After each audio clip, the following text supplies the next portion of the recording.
Sobrang ganda ng mga products. First time ko gumamit from cleansing gel, toner, serum, at sunscreen.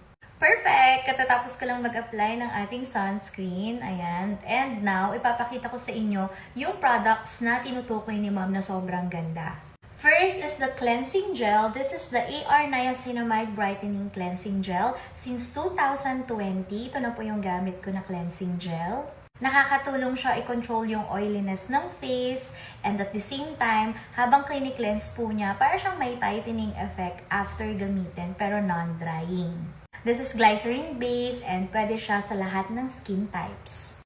Next, after mag-cleansing gel, we have the Niacera Dual Essence Toner.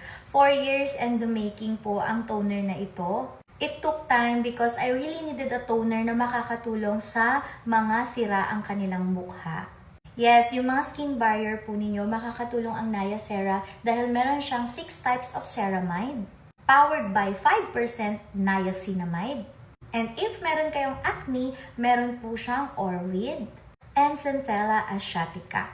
It is also very hydrating, parang wala kang nilagay. For hyperpigmentation naman, kagaya ng melasma, dark spot, I've been using this niacinamide serum 10% with licorice extract since 2021 naman.